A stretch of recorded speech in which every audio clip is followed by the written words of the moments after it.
Public news room में आपको खुशामदीद। सबसे पहले बात करेंगे एमक्यूएम कन्वीनर खालिद मकबूल सिद्दीकी की, जो कहते हैं 18वीं तरमीम में धोखा हुआ, सिंध हुकूमत ने तासुब के रिकॉर्ड पैदा कर दिए, नेशनलाइजेशन के नाम पर मुहाजिरों को नुकसान पहुंचाया गया। और खालिद मकबूल सिद्दीकी ने यह भी कहा कि पीपल्स पार्टी के रवैयों ने सिंध को तकसीम किया, अब सिर्फ ऐलान होना बाकी है। वजीर आजम शेख 149 के तहत सूबे में मुदाखलत कर सकते हैं। और कराची में एमक्यूएम पाकिस्तान के रहनुमाओं ने प्रेस कॉन्फ्रेंस करते हुए कहा कि कराची सिंध को 95% रेवेन्यू देता है, कराची बहुत तेजी से पानी और दीगर मुश्किलात का शिकार होता जा रहा है। एमक्यूएम रहनुमाओं ने कहा कि सूबाई खुद मुख्तारी के नाम पर आम आदमी से वसाइल छीन लिए गए। मुत्तहिदा हमेशा इख्तियारात निचली सतह पर जाने की हामी रही, सूबों के 35% वसाइल को निचली सतह पर दिया जाए।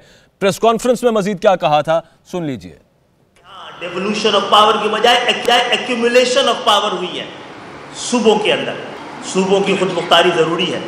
इस सूबाई खुद मुख्तारी के नाम पर आम पाकिस्तानियों से उसका इख्तियार छीन लिया गया, वसाइल छीन लिए गए।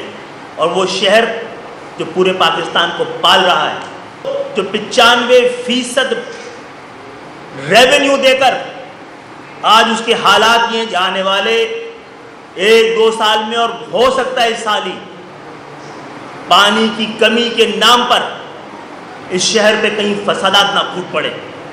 आर्टिकल 149, ये आर्टिकल कब रिवोक होने, कब इंप्लीमेंट होने? ये 18वीं तरमीम में, जिनमें सूबों को खुद मुख्तारी देने के बहाने से इख्तियारात लिए गए, उसमें भी इस शिक को छेड़ा नहीं गया है। यह आईनी और कानूनी हक है कि सिंध के शहरी इलाकों के लोगों को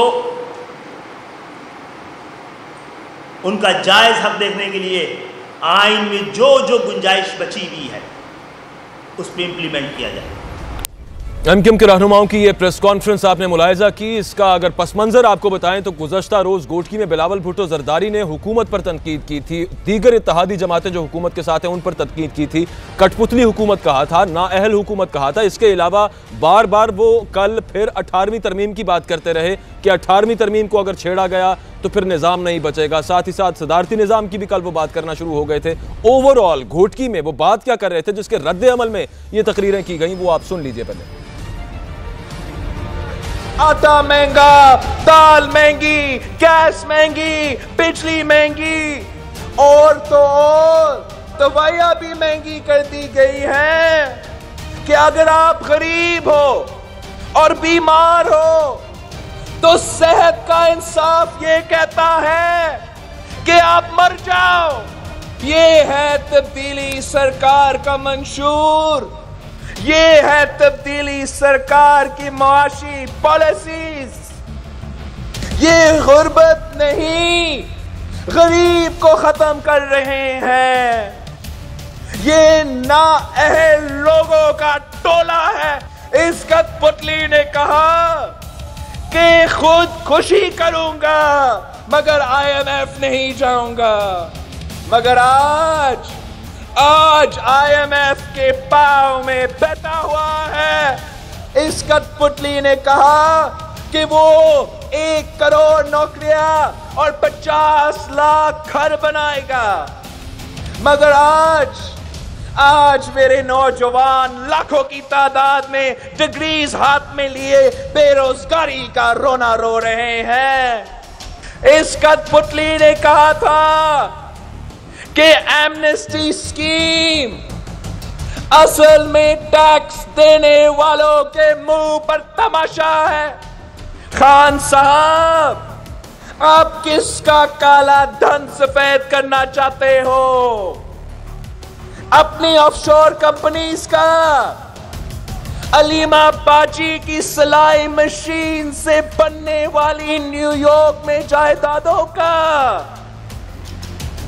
अलीम खान के कब्जों का, नाअहल तरीन के बेनामी अकाउंट्स का। पहले भी 1 यूनिट से मुल्क टूटा था और आज भी खुदा ना खास्ता 1 यूनिट से मुल्क टूटेगा। सुनो कठपुतली, वफाक 18वीं तरमीम की वजह से नहीं, तुम्हारी तब्दीली सरकार की वजह से दिवालिया हो रहा है। 18वीं तरमीम को खत्म करने की कोशिश करो, 1 यूनिट लागू करने की कोशिश करो, तो फिर दमादम मस्त कलंदर होगा, दमादम मस्त कलंदर, दमादम मस्त। बिलावल भुट्टो जरदारी साहब की आपने धमकियां भी सुन ली और जो तनकीद कर रहे थे वो भी सुन ली। उसके जवाब में पीटीआई भी सामने आई है। फिरदौस शमीम नकवी साहब कहते हैं कि पापा, पप्पू और फुफ्फो समझ लें कि पीटीआई 18वीं तरमीम में तरामीम करा के रहेगी। ये भी कहा कि कल पप्पू मियां ने घोटकी में साबित करने की कोशिश की कि अब वो समझदार हो गए हैं। उन्होंने आसिफ अली जरदारी को मुल्क की सबसे बड़ी बीमारी करार दे दिया और यह भी कह दिया कि वो जल्द जेल चले जाएंगे।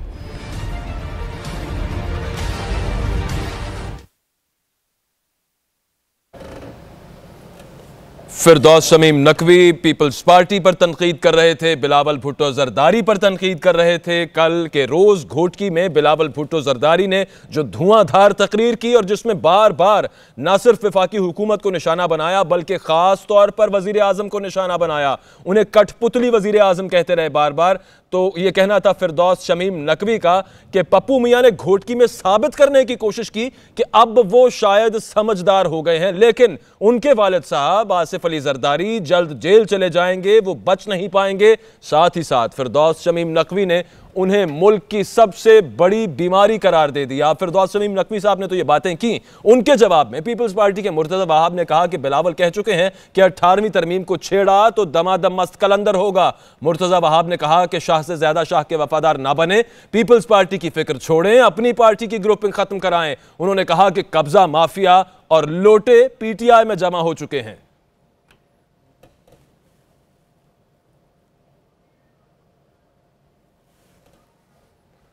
करें, लाहौर में नैब ने पुलिस के हमरा हमजा शहबाज की बेटी के घर पर छापा मारा है। पुलिस ने घर का घेराव कर लिया और छापा इत्तला के बगैर मारा गया है। यह अहम खबर है जिससे हम आपको अपडेट कर रहे हैं। हमजा शहबाज, इससे पहले उन्हें जमानत तो मिल चुकी, अब नैब ने शहबाज शरीफ साहब की बेटी के घर पर छापा मारा है। शहबाज शरीफ के दामाद जो हैं वो मतलूब भी हैं नैब को मुख्तलिफ केसेस में। उसके अलावा कुछ ऐसे अहम शवाहिद की तलाश में नैब ने पुलिस के हमरा शहबाज शरीफ की बेटी के घर पर छापा मारा और पुलिस ने घर का घेराव कर रखा है। ये छापा इत्तला दिए बगैर मारा गया और इसका मकसद यही हो सकता है कि यहाँ से या तो गिरफ्तारी तो नहीं की जा सकती, लेकिन जो अहम डॉक्यूमेंट्स नैब को मतलूब हैं वो हासिल किए जाएं। शोएब हाशमी बताइएगा, नैब का इस बारे में मौक़िफ़ क्या सामने आया है अब तक?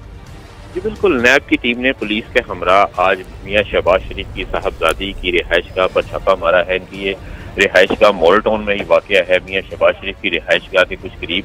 इस हवाले से जो जब छापा मारा गया है तो मुस्लिम लीग नून के जो ज़राए हैं उनका कहना था कि बगैर इतला के और बगैर किसी नोटिस के जो है नैब ने पुलिस के हमरा छापा मारा है। अलबत्ता ज़राए ये कन्फर्म कर रहे हैं इस बात को कि नैब की जानिब से इन्हें तलब किया गया था और उन्हें नोटिस जो है वो मसूल करवाने के लिए जो है छापा मारा गया। अभी तक की इतलात के मुताबिक नैब या पुलिस की जानिब। शोएब हाशमी हमें अपडेट कर रहे थे और वो ये बता रहे थे कि नैब और पुलिस ने मिलकर शहबाज शरीफ की बेटी के घर पर छापा मारा है और इस वक्त उनकी बेटी के घर का घेराव कर रखा है। और ये छापा मारने से पहले किसी किस्म की इंटीमेशन नहीं की गई थी, बताया नहीं गया था। पुलिस ने बगैर बताए शहबाज शरीफ साहब की साहबजादी के घर पर छापा मारा और इस वक्त घर को घेरे में ले रखा है। आपको यहाँ पर यह बताते चलें कि शहबाज शरीफ साहब के दामाद अली इमरान पर नैब के केसेस चल रहे हैं। वो मुल्क से फरार हैं और उनसे बारहा पेशियों पर जब उनको बुलाया जा रहा है उसके बावजूद वो वहां पर हाजिर नहीं हो रहे। कुछ अहम रिकॉर्ड ऐसा हो सकता है जो नैब के मुताबिक उनके घर पर मौजूद हो सकता है। तो पुलिस के हमरा नैब की टीम ने शहबाज शरीफ की बेटी के घर पर छापा मारा। पुलिस फोर्स इस वक्त घर का घेराव किए हुए है। शहबाज शरीफ साहब की साहबजादी का ये घर है, बगैर इत्तला के ये छापा मारा गया। मरियम औरंगजेब साहिबा ये दावा कर रही हैं, उनका कहना यह है कि बताना चाहिए था पहले नैब को कि अगर वो घर आ रहे हैं और पुलिस फोर्स को साथ लेकर आ रहे हैं, छापा बताकर शायद मारना चाहिए था। नैब की टीम ने फिलहाल छापा मारा है हम शहबाज शरीफ साहब की साहबजादी के घर पर और उनके हमरा पुलिस फोर्स भी है। नैब और पुलिस फोर्स इस वक्त शहबाज शरीफ साहब की साहबजादी के घर के बाहर मौजूद हैं और घर का घेराव कर रखा है। मरियम औरंगजेब ने यह दावा किया है कि नैब की टीम की जानिब से छापा इत्तला के बगैर मारा गया, इत्तला नहीं दी गई, पहले इन्फॉर्म नहीं किया गया कि किसी किस्म का पूछगिछ के लिए या फिर रिकॉर्ड कब्जे में लेने के लिए नैब की टीम घर आ रही है शहबाज शरीफ साहब की बेटी के। आपको यहां पर याद कराते जाएं कि अली इमरान पर चूंकि नैब का ये केस है और अली इमरान नैब को मतलूब हैं और अली इमरान मुल्क में मौजूद नहीं है, अहम रिकॉर्ड मौजूद हो सकता है अली इमरान के घर पर। अली इमरान जो शौहर हैं शहबाज शरीफ की साहबजादी के, उनके घर पर छापा मारा गया है, उनके घर का घेराव किया गया है। इस छापे से मुताल्लिक तर्जुमान मुस्लिम लीग नवाज मरियम औरंगजेब का यह कहना है कि बगैर बताए ये छापा मारा गया है। पुलिस फोर्स इस वक्त घर का मुहासरा किए हुए है, घर का मुहासरा कर लिया गया है और इत्तलात ये आ रही हैं कि नैब को कुछ ज़रूरी डॉक्यूमेंट्स, नैब को कुछ ज़रूरी शवाहिद मतलूब हो सकते हैं और नैब का ये ख्याल है कि वो घर में मौजूद हो सकते हैं। इस वजह से नैब की टीम इस वक्त पुलिस फोर्स को अपने हमरा लेकर पहुंची है शहबाज शरीफ साहब की साहबजादी के घर और घर का घेराव पुलिस टीम ने कर रखा है, जबकि नैब टीम घर के अंदर दाखिल होने की कोशिश करेगी या फिर घर वालों से कुछ अहम रिकॉर्ड तलब करने की कोशिश करेगी। अली इमरान साहब जिन पर नैब का केस है और वो मुल्क में मौजूद नहीं है, वो उस हवाले से उन्होंने नैब की टीम ने अली इमरान के घर पर छापा मारा है जो कि शहबाज शरीफ के दामाद हैं और इस वक्त पुलिस नैब टीम के हमरा है और पुलिस ने घर का घेराव कर रखा है। यह अहम खबर है जिससे आपको अपडेट कर रहे हैं। इस पर जो अभी तक मरियम औरंगजेब साहिबा का मौक़िफ़ आया जो कि तर्जुमान है मुस्लिम लीग नून की, उनका ये कहना है कि नैब और पुलिस की टीम ने जो छापा मारा है शहबाज शरीफ साहब की बेटी के घर पर, वो बताए बगैर मारा गया है, इत्तला दिए बगैर मारा गया है, इश्तिहारी करार दे दिया गया है। अलबत्ता अब से कुछ महीने कबल अली इमरान को जो शहबाज शरीफ साहब के दामाद हैं, नैब को वो मतलूब थे, लेकिन अब आपको ये बताता जाएं कि वहाँ पर तलबी के नोटिस देने के लिए नैब उनके घर पहुँची है, अली इमरान के घर यानी कि हमजा शहबाज की साहबजादी के घर पर पहुंची है और तलबी के नोटिस वहां पर देने के लिए पुलिस फोर्स को अपनी मदद के लिए साथ लेकर गई है। पुलिस फोर्स ने घर का मुहासरा किया हुआ है और तलबी के नोटिस अब जारी किए जाएंगे अली इमरान को, जिन्हें इश्तिहारी करार दे चुकी हैं अदालतें। अली इमरान पर नैब के केसेस हैं। अली इमरान ना नैब के साथ तफ्तीश में उन्होंने ताउन किया, एक मरतबा पेश होने के बाद वो उसके बाद नैब टीम के सामने दोबारा पेश नहीं हुए। अदालत में भी उन्हें तलब किया गया, लेकिन जब अली इमरान मुल्क से बाहर चले गए और यहाँ पर पेश नहीं हुए तो उन्हें एक प्रोक्लेम्ड ऑफेंडर यानी कि इश्तिहारी करार दे दिया गया। पुलिस फोर्स इस वक्त नैब के साथ है। तलबी का नोटिस अब नैब उनके घर देने पहुंची और साथ उनकी मदद के लिए पुलिस फोर्स भी मौजूद है। मरियम औरंगजेब जो कि तर्जुमान है पाकिस्तान मुस्लिम लीग नवाज की, उनका ये कहना है कि ये जो छापा मारा गया है ये बगैर इत्तला के मारा गया है। अब नैब का मौक़िफ़ जो सामने आ रहा है, नैब ये कह रही है कि तलबी के नोटिस देने के लिए ये घर पर हम आमद हुई है और वहाँ पर जाकर सिर्फ तलबी के नोटिस दिए गए हैं, छापा शायद नहीं मारा गया। तलबी का नोटिस देने के लिए नैब की टीम पहुंची शहबाज शरीफ साहब की साहबजादी के घर। शहबाज शरीफ साहब के दामाद अली इमरान जिन पर नैब का केस चल रहा है वो इश्तिहारी करार दिए जा चुके हैं और वो मुल्क में मौजूद नहीं हैं, उनके घर तलबी का नोटिस देने के लिए नैब की टीम अपने साथ पुलिस फोर्स को भी ले गई और पुलिस फोर्स ने कहा गया कि घर का मुहासरा किया हुआ है और बगैर बताए ये छापा मारा गया, ये कहा गया मरियम औरंगजेब साहिबा की जानिब से। इससे पहले अदालत ये भी हुक्म दे चुकी है कि अली इमरान के जो एसेट्स हैं, जो असासे हैं, वो सीज़ कर लिए जाएं। सन इन लॉ हैं, ये दामाद हैं अली इमरान, साबिक वज़ीर आला पंजाब शहबाज शरीफ साहब के, और वो मुल्क में मौजूद नहीं। सिर्फ एक मरतबा वो नैब के बुलाने पर पेश हुए थे, उसके बाद बारहा तलब करने पर ना वो नैब के सामने पेश हुए ना वो अदालतों के सामने पेश हुए, जिसके बाद बाकायदा तौर पर उन्हें इश्तिहारी करार दे दिया गया। अब प्रोसीजर पूरा किया जा रहा है और नैब अब तलबी का नोटिस देने के लिए उनके घर पर पहुंची है। साथ उनकी मदद के लिए पुलिस फोर्स भी मौजूद है और पुलिस फोर्स ने इस वक्त घेरे में ले रखा है शहबाज शरीफ साहब की साहबजादी के घर को। सायरा अफजल तारड़ साहिबा हमारे साथ मौजूद हैं, पाकिस्तान मुस्लिम लीग नवाज़ की सीनियर रहनुमा हैं। बहुत शुक्रिया मैडम आपके वक्त का। मामला यहाँ तक आ पहुँचा कि अली इमरान को इश्तिहारी तो करार दे चुकी हैं अदालतें, अब तलबी के नोटिस जारी करने के लिए वहाँ पर नैब की टीम मौजूद है। पेश क्यों नहीं हो जाते अली इमरान साहब नैब के रूबरू, जब उनके दामाद पे, उनके जो ससुर हैं वो पेश हो चुके, उनके जो ब्रदर इन लॉ हैं हमजा शहबाज साहब वो पेश हो चुके, नवाज शरीफ साहब खुद पेश हो चुके, अली इमरान साहब मफरूर क्यों हैं?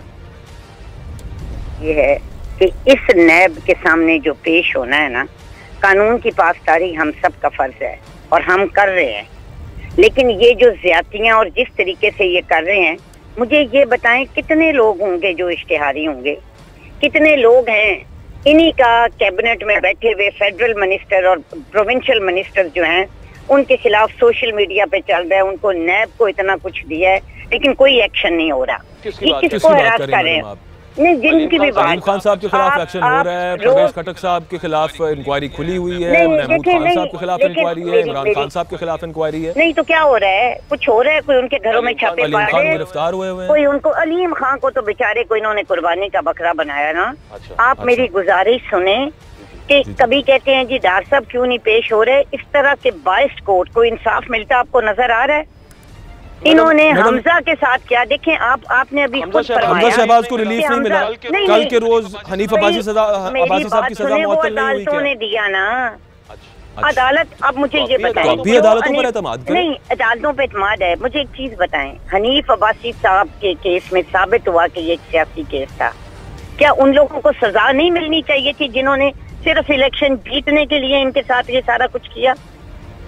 क्या हमजा शहबाज पेशी पे रोज जा रहे थे और उनके पास बेल थी एक किस्म की, और कोर्ट ने कहा था कि इनको सारा अफजल तारड़ साहिबा, खैर जब आप लोग भी पावर में थे उस वक्त भी आप ये कानून साजी कर सकते थे। वेल आपका पॉइंट यहाँ पर आ गया। शहबाज गिल साहब ने हमें ज्वाइन किया, तर्जुमान वज़ीर आला पंजाब हैं। सर सबसे पहले तो ये क्लियर कर दीजिएगा कि अब नैब वहाँ पर पहुँची है, पुलिस उनकी मदद को वहाँ पर मौजूद है और इल्ज़ाम ये लगाया जा रहा है कि सिर्फ तलबी के नोटिस देने के लिए पहुंची। मरियम औरंगजेब साहिबा ये कह रही हैं कि पुलिस को साथ ले जाया गया है, बगैर बताए छापा मारा गया है शहबाज शरीफ साहब की साहबजादी के घर पर। मरियम औरंगजेब साहबा क्योंकि आज मेरा ख्याल अंडे घुमाना भूल गई होंगी सर पर, तो इसलिए वो ऐसी बात कर रही हैं जो बिल्कुल हकीकत के मुनाफी है। इसमें किसी किस्म की ऐसी कोई बात नहीं है कि पंजाब पुलिस किसी के घरों पे छापे मार रही है। पहले भी ये एक मरवजा कानून है कि नैब के साथ पुलिस अटैच होती है, वो हमारी इजाजत लेके ना तो कहीं जाते हैं नैब वाले, वो एक इंडिपेंडेंट इदारा है। उनके साथ तकरीबन 150 के करीब पंजाब पुलिस के लोग पूरा साल इनकी हुकूमत में भी थे और अभी भी है। ये कोई मैडम बात तो सुन लीजिए ना, बात सुन लीजिए फिर उसके बाद आपका जवाब लेता हूँ। ये इनकी गवर्नमेंट में भी थे और हमारी गवर्नमेंट में भी, ये कोई फर्क नहीं है।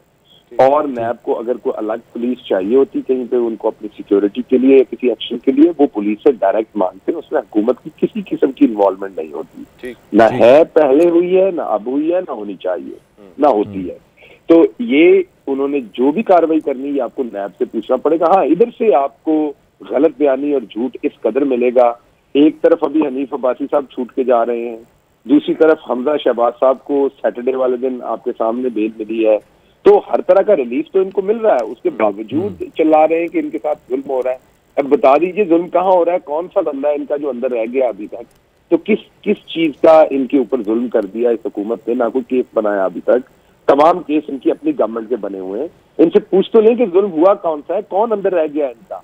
जो रह गया बता दें। अगर बाकी जेलें भी उन्होंने खाली करानी है तो नहीं वो तो खैर कोर्ट्स ने रिलीफ दिया ना शहबाज गिल साहब, वो वहां से ही मिलेगा। मैं तो पूछ ही रहा था सारा अफजल तारड़ साहिबा से कि अगर अली इमरान साहब के ससुर खुद पेश हो रहे हैं, उनके ब्रदर इन लॉ पेश हो गए हैं, नवाज शरीफ साहब पेश हो गए हैं, दीगर रहनुमा पेश हो रहे हैं, केसेस नैब के सामने गो के भुगते, लेकिन उसके बाद अदालतों से रिलीफ भी मिला। अली इमरान साहब को मसला क्या है?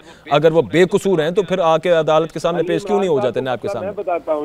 सर इनसे पूछ ले लेना जरा। मैंने सवाल सर सारा अफजल तारड़ साहब से पूछा, उन्होंने गिल साहब सारा अफजल तारड़ साहब से पूछा, जरा उन्हें जवाब देने थे। यहाँ बनी थी, हर दूसरी कंपनी में तो अली इमरान साहब का नाम निकल रहा है। गिल साहब आप इस पे रिस्पॉन्ड कर लीजिएगा, आप इस पे रिस्पॉन्ड कर लीजिएगा सर, सारा अफजल तारड़ साहब को रिस्पॉन्ड कर लीजिए।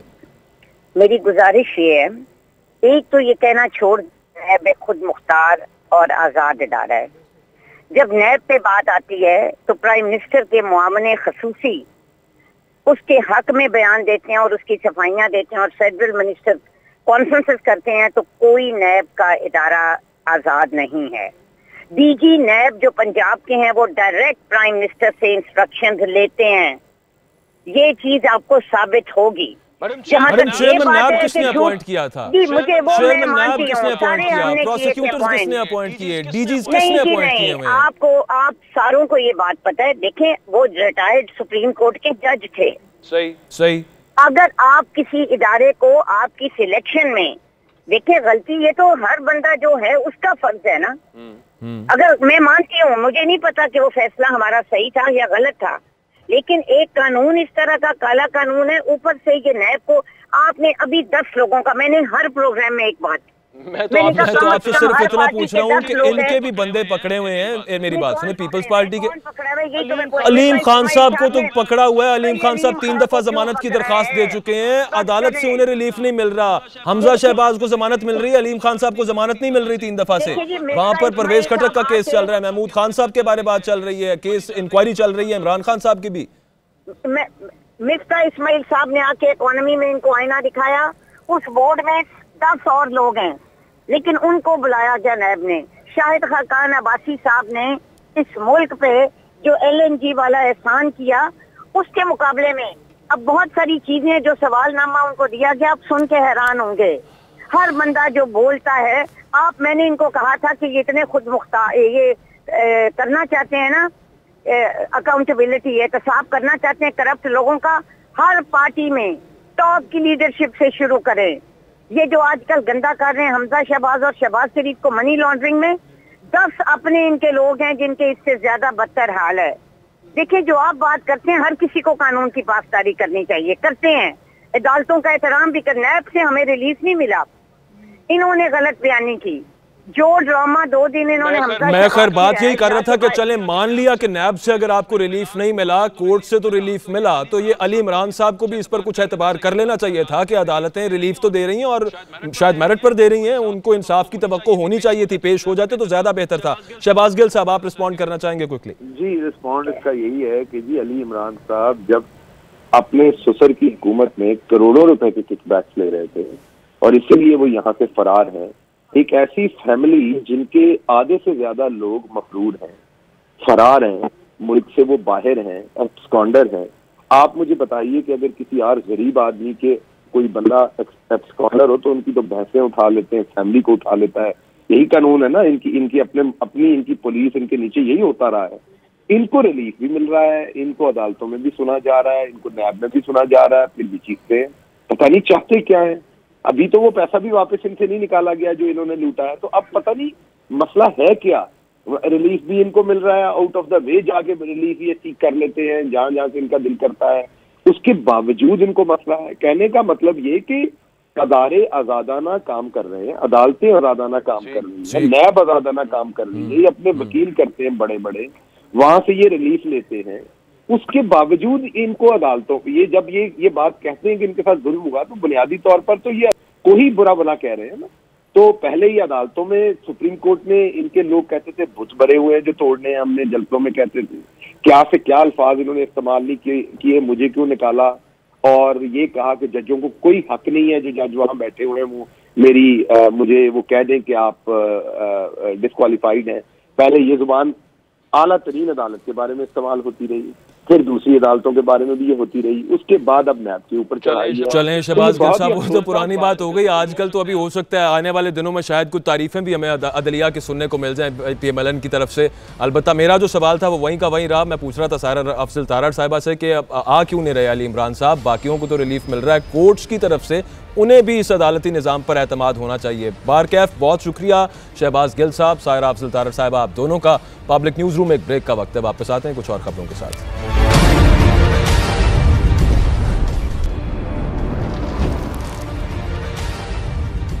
Welcome back to the program. आजकल नौजवान नस्ल को जिस नशे से सबसे ज्यादा खतरा है वो है क्रिस्टल आइस। इसके तबाहकुन असरात इंसान को फौरन मौत की घाट वादी में भी पहुंचा सकते हैं। और ये नशा आखिर बनता कैसे है, इसका माखज क्या है? दरअसल क्रिस्टल आइस को एम्फेटामिन या मेथएम्फेटामिन नामी केमिकल से हासिल किया जाता है और ये दोनों नशावर केमिकल्स बनाए जाते हैं एक और केमिकल एफेड्रिन या उससे मिलते जुलते केमिकल सूडो एफेड्रिन से। तो दुनिया भर में पहले तो एफेड्रिन बाजारों में बासानी दस्तयाब होती थी, लेकिन जब से ये जहर तख्लीक किया जाने लगा यानी आइस, तो इसकी खरीदो फरोख्त पर पाबंदी लगा दी गई एफेड्रिन और सूडो एफेड्रिन की। और चूंकि खांसी के सिरप, दमा और इसी किस्म की दीगर अद्वियात में इस्तेमाल होती थी ये केमिकल, तो इसलिए दीगर ममालिक की तरह पाकिस्तान में भी वजारत सेहत इसका कोटा देती है। और इस पाबंदी के बायस एफेड्रिन और सूडो एफेड्रिन को खांसी के शरबत और दीगर अद्वियात से कशीद करके जब क्रिस्टल आइस बनाए जाने लगी तो ये मामला भी सामने आया। और फिर ये एक बहुत मेहनत तलब काम था। और फिर आया 2010 का वक्त जब हनीफ अब्बासी साहब ने अपनी कंपनी ग्रे फार्मास्यूटिकल्स के लिए 500 किलोग्राम एफेड्रिन का कोटा हासिल किया, जो जाहिर है वजारत सेहत ने मुकर्रर कर रखा है कि 500 किलोग्राम से ज़्यादा कोटा किसी को नहीं दिया जा सकता, लेकिन ये कोटा दिया जाता है दवाइयाँ बनाने के लिए। एफेड्रिन को अद्विया साजी में इस्तेमाल करने की बजाय मनशियात फरोशों को बेच दिया गया। ये इल्ज़ाम लगाया गया एंटी नारकोटिक्स कोर्ट की तरफ से हनीफ अब्बासी पर, और उन्हें अदालत ने, एंटी नारकोटिक्स कोर्ट ने उम्र कैद की सज़ा सुनाई। तो लाहौर हाई कोर्ट ने वो सज़ा मुअत्तल कर दी और इल्ज़ामात अब ये दुरुस्त हैं या गलत, इसका फैसला तो अदालतें ही करेंगी। मगर ये अजीब इत्तफाक है कि पाकिस्तान में आइस की जो लानत है वो 2010 के बाद मंजर आम पर आई थी। 2012 की बात है जब मखदूम शहाबुद्दीन साहब ने इस सारे मामले पर तवज्जो दिलाई थी और उसके बाद एंटी नारकोटिक्स डिपार्टमेंट ने इस पर एक्शन लिया था और हनीफ अब्बासी साहब पर यह इल्ज़ाम लगा था। पब्लिक न्यूज़ रूम का वक्त खत्म हुआ। अकबर बाजवा को दीजिए इजाज़त। अल्लाह हाफ़िज़।